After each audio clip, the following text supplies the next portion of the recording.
أعوذ بالله من الشيطان الرجيم. بسم الله الرحمن الرحيم. لن تنالوا البر حتى تنفقوا مما تحبون، وما تنفقوا من شيء فإن الله به عليم.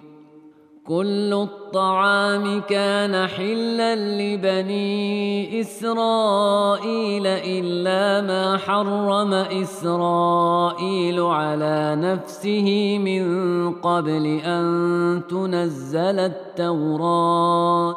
قل فأتوا بالتوراة فاتلوها إن كنتم صادقين.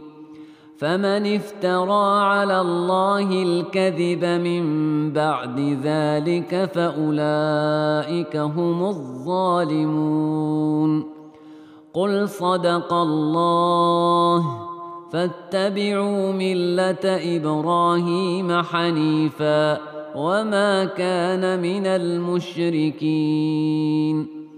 إن أول بيت وضع للناس للذي ببكة مباركا وهدى للعالمين، فيه آيات بينات مقام إبراهيم، ومن دخله كان آمنا، ولله على الناس حج البيت من استطاع إليه سبيلا، ومن كفر فإن الله غني عن العالمين. قل يا أهل الكتاب لم تكفرون بآيات الله والله شهيد على ما تعملون. قل يا أهل الكتاب لم تصدون عن سبيل الله من آمن تبغونها عوجا وأنتم شهداء، وما الله بغافل عما تعملون. يا أيها الذين آمنوا إن تطيعوا فريقا من الذين أوتوا الكتاب يردوكم بعد إيمانكم كافرين، وكيف تكفرون وأنتم تتلى عليكم آيات الله وفيكم رسوله، ومن يعتصم بالله فقد هدي إلى صراط مستقيم. يا أيها الذين آمنوا اتقوا الله حق تقاته ولا تموتن إلا وأنتم مسلمون، واعتصموا بحبل الله جميعا ولا تفرقوا، واذكروا نعمة الله عليكم إذ كنتم أعداء فألف بين قلوبكم فأصبحتم بنعمته إخوانا، وكنتم على شفا حفرة من النار فأنقذكم منها. كذلك يبين الله لكم آياته لعلكم تهتدون. ولتكن منكم أمة يدعون إلى الخير ويأمرون بالمعروف وينهون عن المنكر، وأولئك هم المفلحون. ولا تكونوا كالذين تفرقوا واختلفوا من بعد ما جاءهم البينات، وأولئك لهم عذاب عظيم. يوم تبيض وجوه وتسود وجوه، فأما الذين اسودت وجوههم أكفرتم بعد إيمانكم فذوقوا العذاب بما كنتم تكفرون.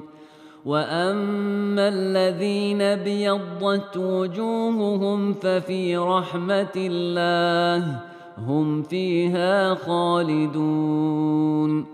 تلك آيات الله نتلوها عليك بالحق، وما الله يريد ظلما للعالمين.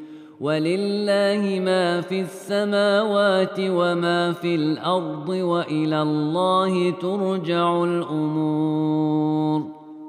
كنتم خير أمة أخرجت للناس تأمرون بالمعروف وتنهون عن المنكر وتؤمنون بالله، ولو آمن أهل الكتاب لكان خيرا لهم، منهم المؤمنون وأكثرهم الفاسقون. لن يضروكم إلا أذى، وإن يقاتلوكم يولوكم الأدبار ثم لا ينصرون.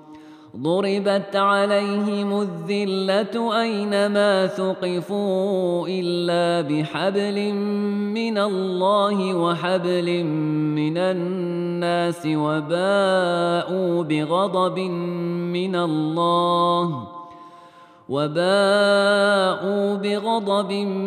من الله وضربت عليهم المسكنة، ذلك بأنهم كانوا يكفرون بآيات الله ويقتلون الأنبياء بغير حق، ذلك بما عصوا وكانوا يعتدون.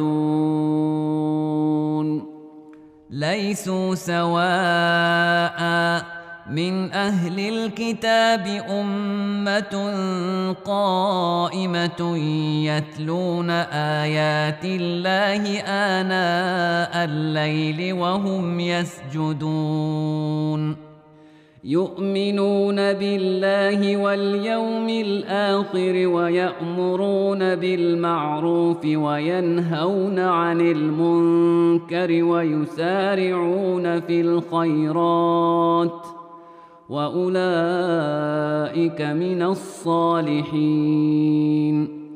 وما يفعلوا من خير فلن يكفروه، والله عليم بالمتقين.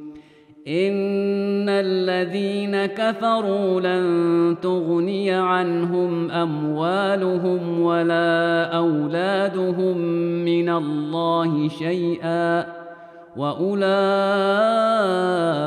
أصحاب النار هم فيها خالدون. مثل ما ينفقون في هذه الحياة الدنيا كمثل ريح فيها صر أصابت حرث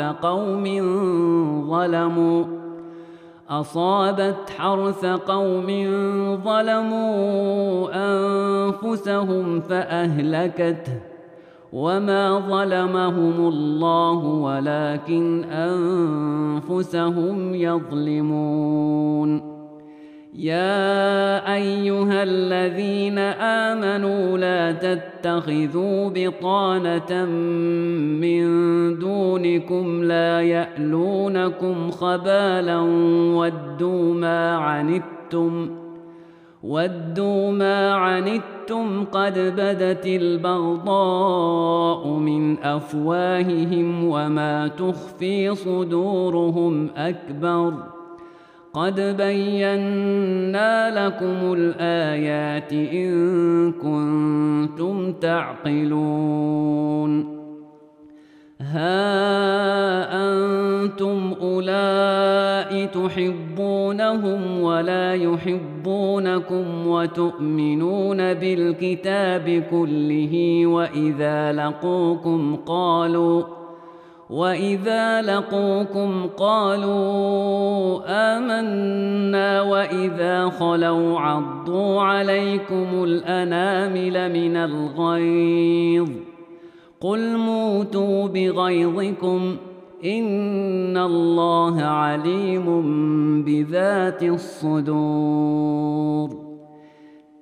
إن تمسسكم حسنة تسؤهم وإن تصبكم سيئة يفرحوا بها وإن تصبروا وتتقوا لا يضركم كيدهم شيئا إن الله بما يعملون محيط وإذ غدوت من أهلك تبوئ المؤمنين مقاعد للقتال والله سميع عليم إذ همت طائفتان منكم أن تفشلا والله وليهما وعلى الله فليتوكل المؤمنون ولقد نصركم الله ببدر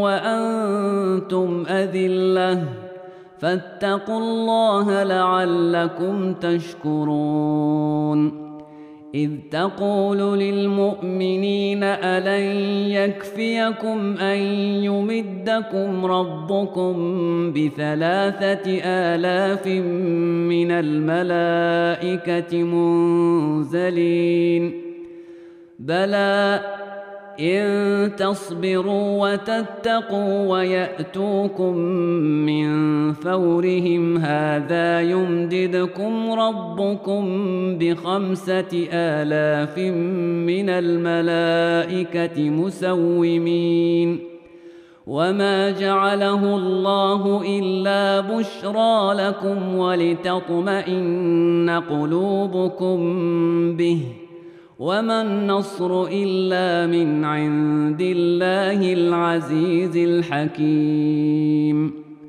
ليقطع طرفا من الذين كفروا أو يكبتهم فينقلبوا خائبين ليس لك من الأمر شيء أو يتوب عليهم أو يعذبهم فإنهم ظالمون ولله ما في السماوات وما في الأرض يغفر لمن يشاء ويعذب من يشاء والله غفور رحيم يا أيها الذين آمنوا لا تأكلوا الربا أضعافا مضاعفة واتقوا الله لعلكم تفلحون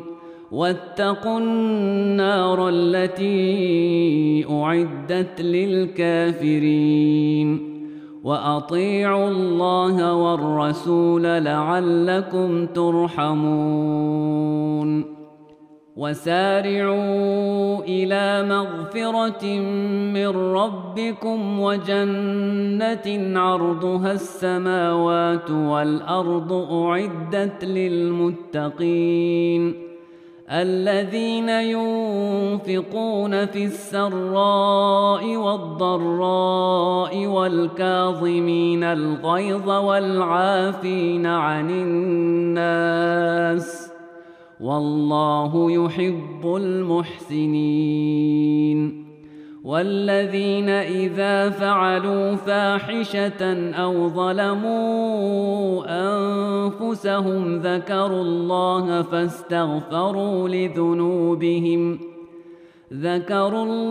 فاستغفروا لذنوبهم ومن يغفر الذنوب إلا الله ولم يصروا على ما فعلوا وهم يعلمون أولئك جزاؤهم مغفرة من ربهم وجنات تجري من تحتها الأنهار خالدين فيها ونعم أجر العاملين.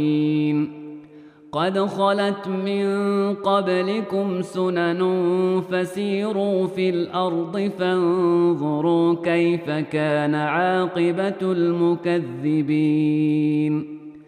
هذا بيان للناس وهدى وموعظة للمتقين.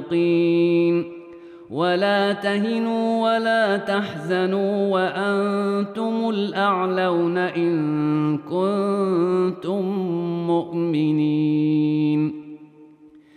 إن يمسسكم قرح فقد مس القوم قرح مثله وتلك الأيام نداولها بين الناس وليعلم الله الذين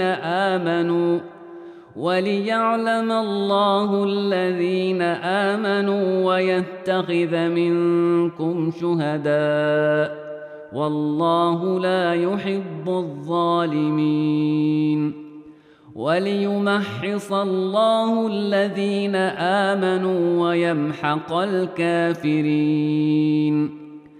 أم حسبتم أن تدخلوا الجنة ولما يعلم الله الذين جاهدوا منكم ويعلم الصابرين؟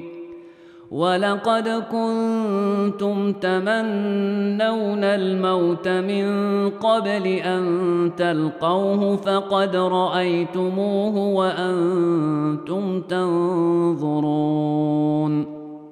وما محمد إلا رسول قد خلت من قبله الرسل أفإن مات أو قتلا انقلبتم على أعقابكم ومن ينقلب على عقبيه فلن يضر الله شيئا وسيجزي الله الشاكرين. وما كان لنفس أن تموت إلا بإذن الله كتابا مؤجلا ومن يرد ثواب الدنيا نؤته منها ومن يرد ثواب الآخرة نؤته منها وسنجزي الشاكرين. وكأي من نبي قاتل معه ربيون كثير فما وهنوا لما أصابهم في سبيل الله وما ضعفوا وما استكانوا والله يحب الصابرين. وما كان قولهم إلا أن قالوا ربنا اغفر لنا ذنوبنا وإسرافنا في أمرنا وثبت أقدامنا وانصرنا على القوم الكافرين. فآتاهم الله ثواب الدنيا وحسن ثواب الآخرة والله يحب المحسنين. يا أيها الذين آمنوا إن تطيعوا الذين كفروا يردوكم على أعقابكم فتنقلبوا خاسرين. بل الله مولاكم وهو خير الناصرين. سنلقي في قلوب الذين كفروا الرعب بما أشركوا بالله ما لم ينزل به سلطانا ومأواهم النار وبئس مثوى الظالمين. ولقد صدقكم الله وعده إذ تحسونهم بإذنه حتى إذا فشلتم وتنازعتم في الأمر وعصيتم من بعد ما أراكم ما تحبون منكم من يريد الدنيا ومنكم من يريد الآخرة ثم صرفكم عنهم ليبتليكم ولقد عفا عنكم والله ذو فضل على المؤمنين إذ تصعدون ولا تلوون على أحد والرسول يدعوكم في أخراكم فأثابكم غما بغم لكي لا تحزنوا على ما فاتكم ولا ما أصابكم والله خبير بما تعملون ثم أنزل عليكم من بعد الغم أمنة نعاسا يغشى طائفة منكم وطائفة قد أهمتهم أنفسهم يظنون بالله غير الحق ظن الجاهلية يقولون هل لنا من الأمر من شيء قل إن الأمر كله لله يخفون في أنفسهم ما لا يبدون لك يقولون لو كان لنا من الأمر شيء ما قتلنا هاهنا قل لو كنتم في بيوتكم لبرز الذين كتب عليهم القتل إلى مضاجعهم وليبتلي الله ما في صدوركم وليمحص ما في قلوبكم والله عليم بذات الصدور إن الذين تولوا منكم يوم التقى الجمعان إنما استزلهم الشيطان ببعض ما كسبوا ولقد عفى الله عنهم إن الله غفور حليم يا أيها الذين آمنوا لا تكونوا كالذين كفروا وقالوا لإخوانهم إذا ضربوا في الأرض أو كانوا غزا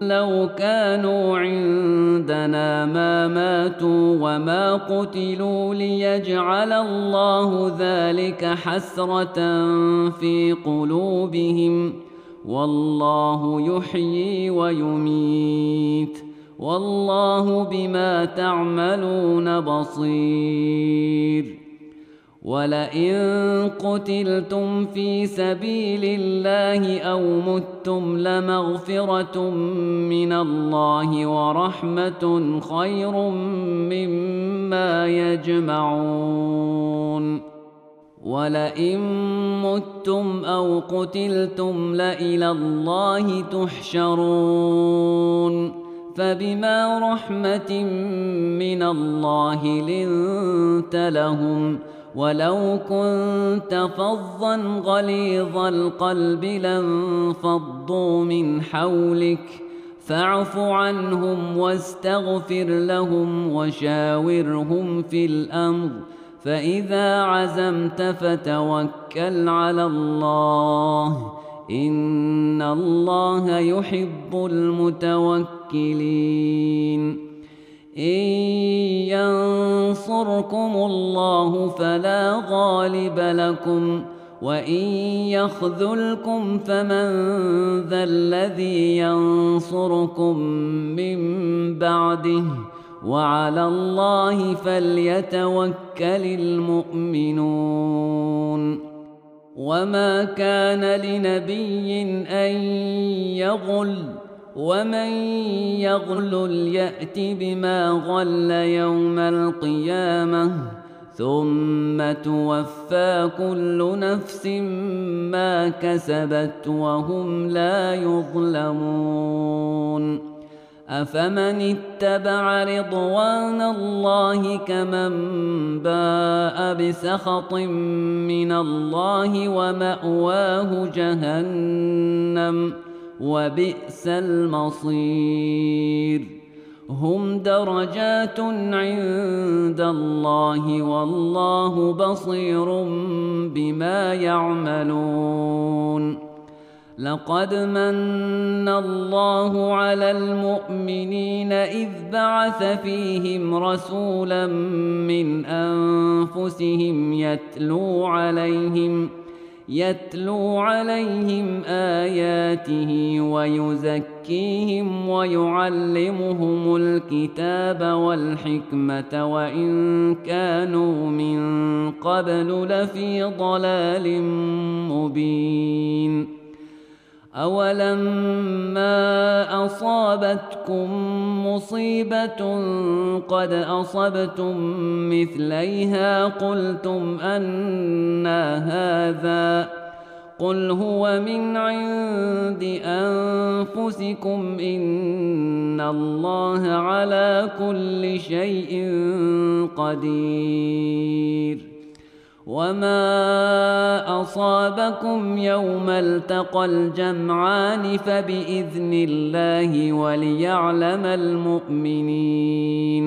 وليعلم الذين نافقوا وقيل لهم تعالوا قاتلوا في سبيل الله أو ادفعوا قالوا لو نعلم قتالا لاتبعناكم هم للكفر يومئذ أقرب منهم للإيمان يقولون بأفواههم ما ليس في قلوبهم والله أعلم بما يكتمون الذين قالوا لإخوانهم وقعدوا لو أطاعونا ما قتلوا قل فادرءوا عن أنفسكم الموت إن كنتم صادقين ولا تحسبن الذين قتلوا في سبيل الله أمواتا بل أحياء عند ربهم يرزقون فرحين بما آتاهم الله من فضله ويستبشرون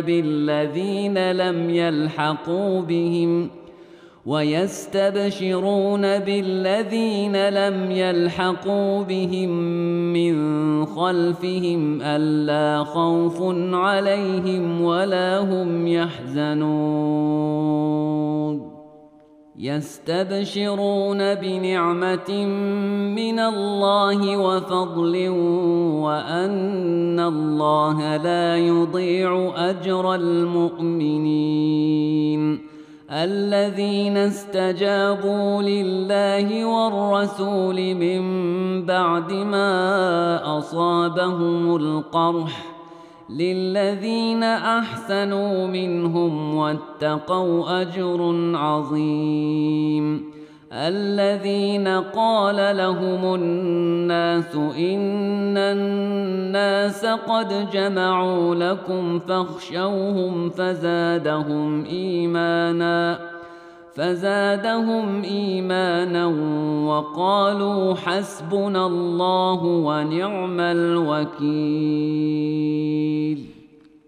فانقلبوا بنعمة من الله وفضل لم يمسسهم سوء واتبعوا رضوان الله والله ذو فضل عظيم إنما ذلكم الشيطان يخوف أولياءه فلا تخافوهم وخافون إن كنتم مؤمنين ولا يحزنك الذين يسارعون في الكفر إنهم لن يضروا الله شيئا يريد الله ألا يجعل لهم حظا في الآخرة ولهم عذاب عظيم إن الذين اشتروا الكفر بالإيمان لن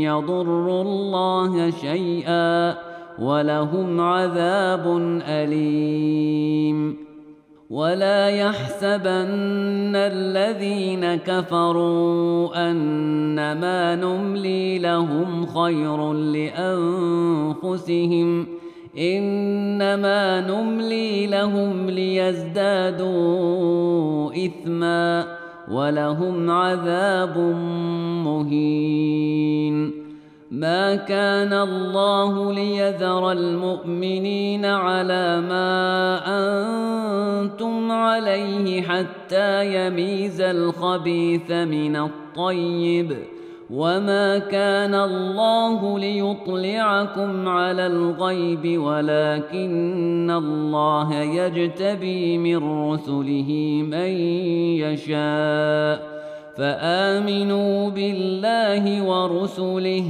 وإن تؤمنوا وتتقوا فلكم أجر عظيم ولا يحسبن الذين يبخلون بما آتاهم الله من فضله هو خيرا لهم بل هو شر لهم سيطوقون ما بخلوا به يوم القيامة ولله ميراث السماوات والأرض والله بما تعملون خبير لقد سمع الله قول الذين قالوا إن الله فقير ونحن أغنياء سنكتب ما قالوا وقتلهم الأنبياء بغير حق ونقول ذوقوا عذاب الحريق ذلك بما قدمت أيديكم وأن الله ليس بظلام للعبيد الذين قالوا إن الله عهد إلينا ألا نؤمن لرسول حتى يأتينا بقربان تأكله النار قل قد جاءكم رسل من قبلي بالبينات وبالذي قلتم فلم قتلتموهم إن كنتم صادقين فإن كذبوك فقد كذب رسل من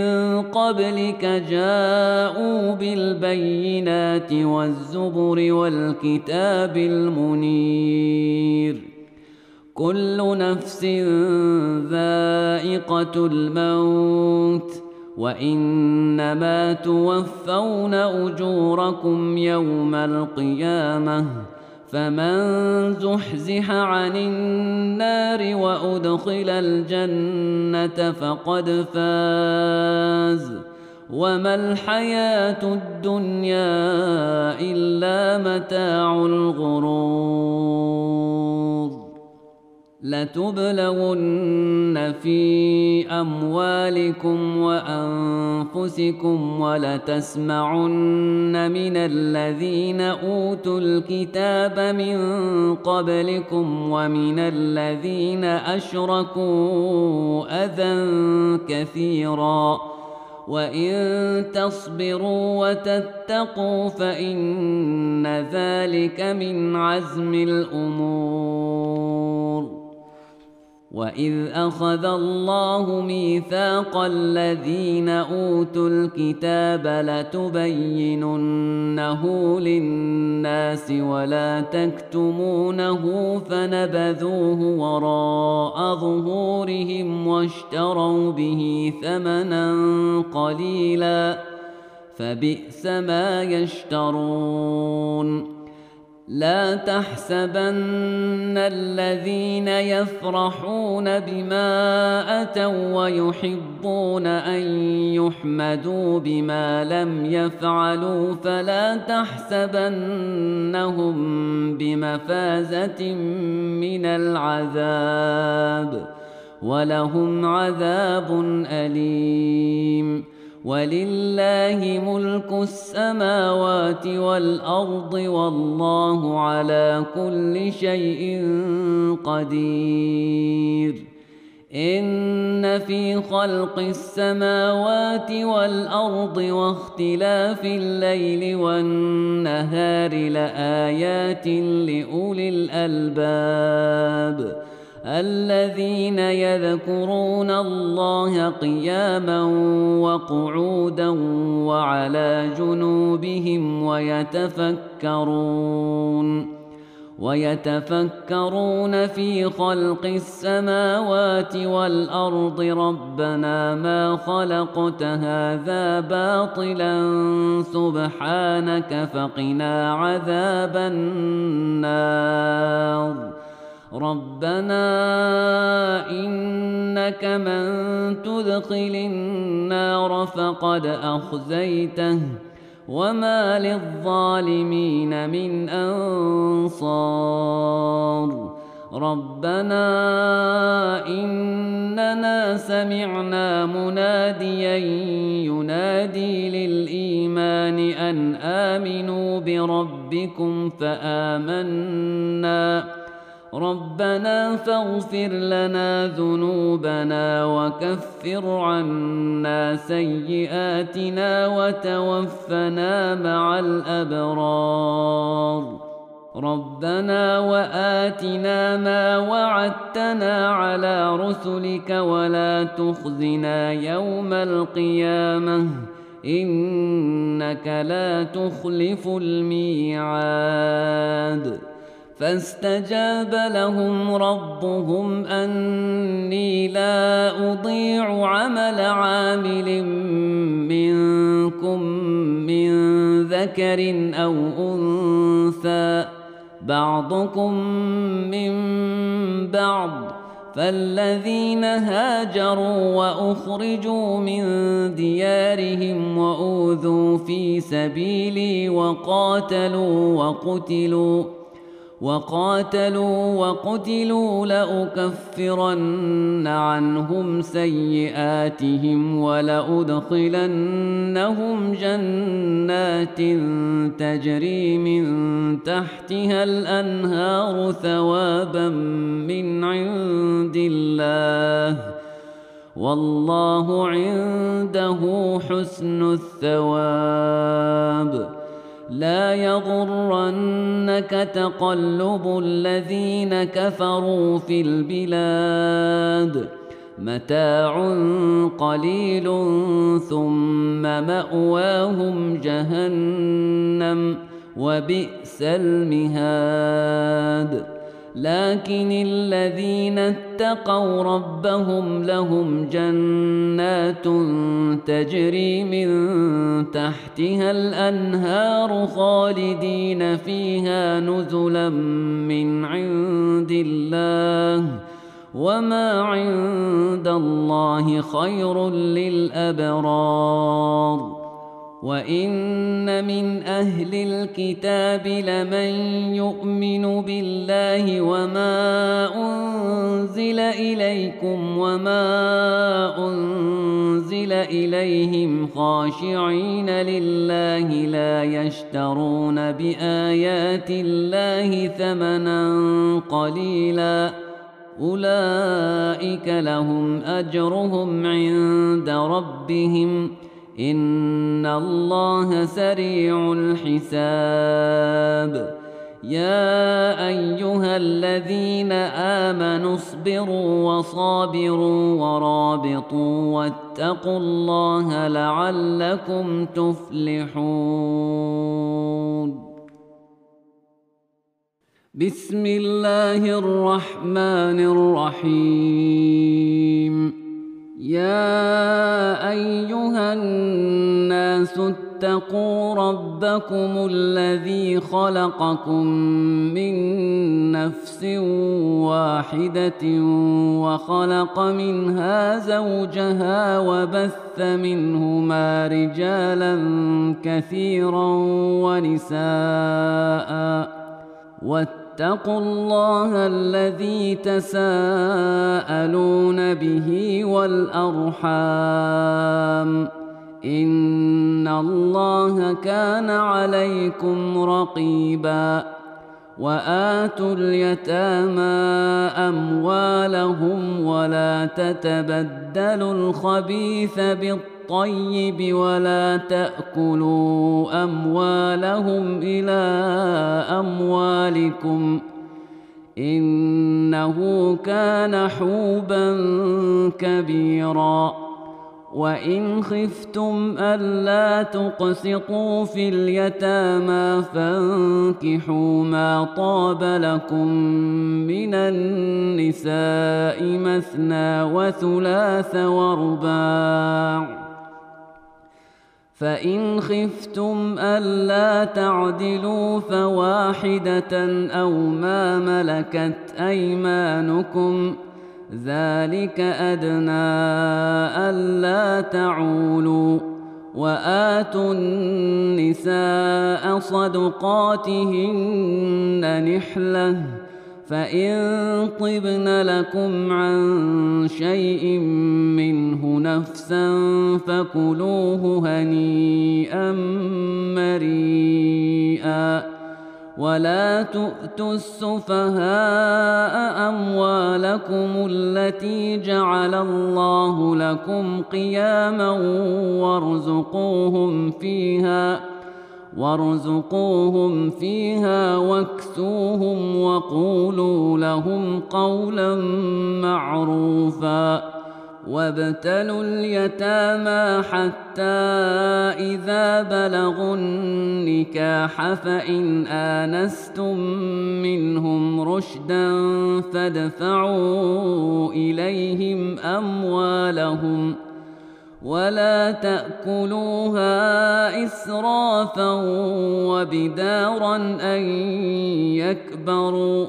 ومن كان غنيا فليستعفف ومن كان فقيرا فليأكل بالمعروف.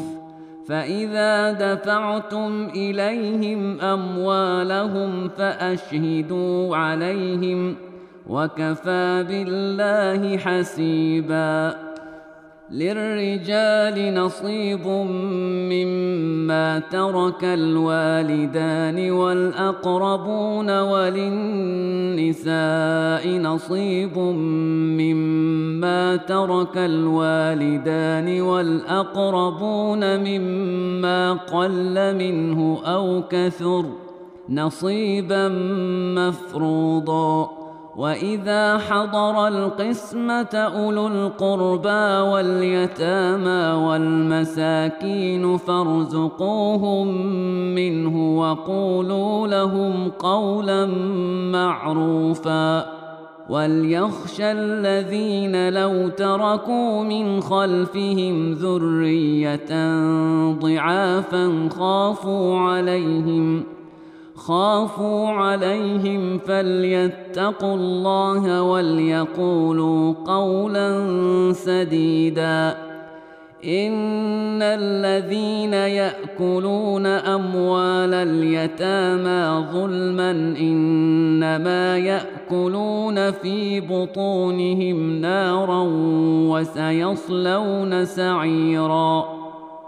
يوصيكم الله في أولادكم للذكر مثل حظ الأنثيين فإن كن نساء فوق 2 فلهن ثلثا ما ترك، وإن كانت واحدة فلها النصف، ولأبويه لكل واحد منهما السدس مما ترك إن كان له ولد، فإن لم يكن له ولد وورثه أبواه فلأمه الثلث، فإن كان له إخوة فلأمه السدس من بعد وصية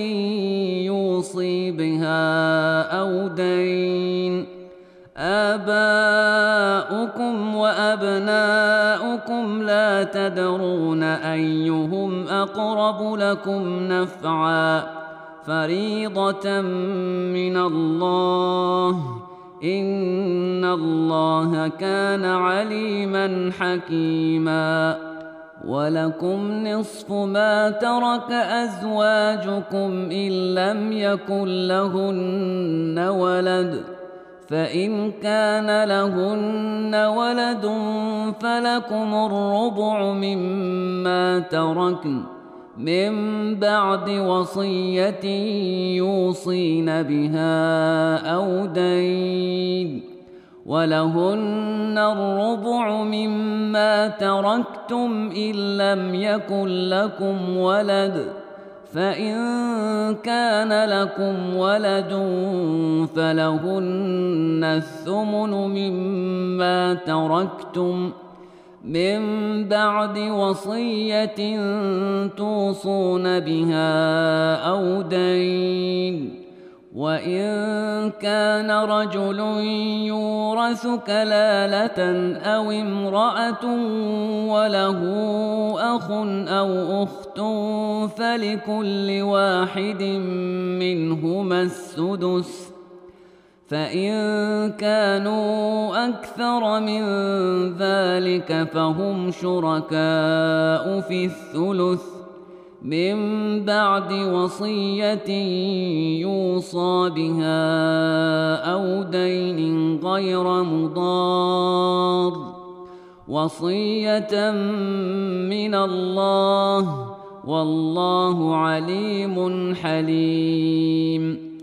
تلك حدود الله، ومن يطع الله ورسوله يدخله جنات تجري من تحتها الأنهار خالدين فيها، وذلك الفوز العظيم. ومن يعص الله ورسوله ويتعد حدوده يدخله نارا خالدا فيها وله عذاب مهين. واللاتي يأتين الفاحشة من نسائكم فاستشهدوا عليهن 4 منكم، فإن شهدوا فأمسكوهن في البيوت حتى يتوفاهن الموت أو يجعل الله لهن سبيلا. واللذان يأتيانها منكم فآذوهما، فإن تابا وأصلحا فأعرضوا عنهما، إن الله كان توابا رحيما. إنما التوبة على الله للذين يعملون السوء بجهالة ثم يتوبون من قريب فأولئك يتوب الله عليهم، وكان الله عليما حكيما. وليست التوبة للذين يعملون السيئات حتى إذا حضر أحدهم الموت قال إني تبت الآن ولا الذين يموتون وهم كفار أولئك أعتدنا لهم عذابا أليما يا أيها الذين آمنوا لا يحل لكم أن ترثوا النساء كرها ولا تعضلوهن لتذهبوا ببعض ما آتيتموهن إلا أن يأتين بفاحشة مبينة وعاشروهن بالمعروف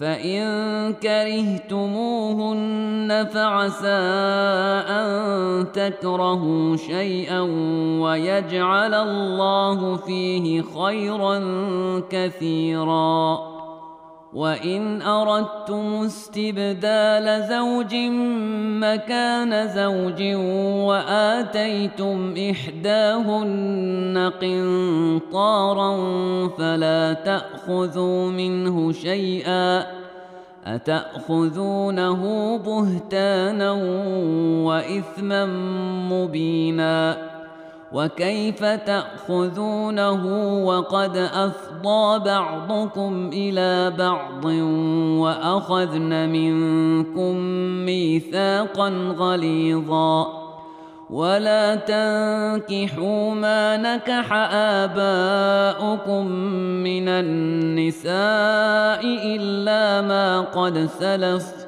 إنه كان فاحشة ومقتا وساء سبيلا حرمت عليكم أمهاتكم وبناتكم وأخواتكم وعماتكم وخالاتكم وبنات الأخ وبنات الأخت وأمهاتكم اللاتي أرضعنكم وأخواتكم من الرضاعة وأمهات نسائكم وربائبكم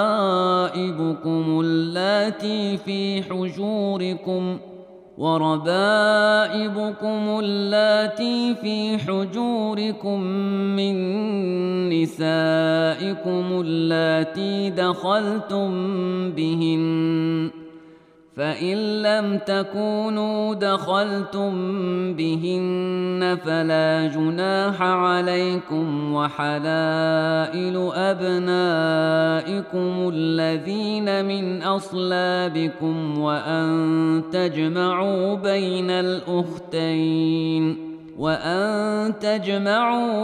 الأختين إلا ما قد سلف إن الله كان غفورا رحيما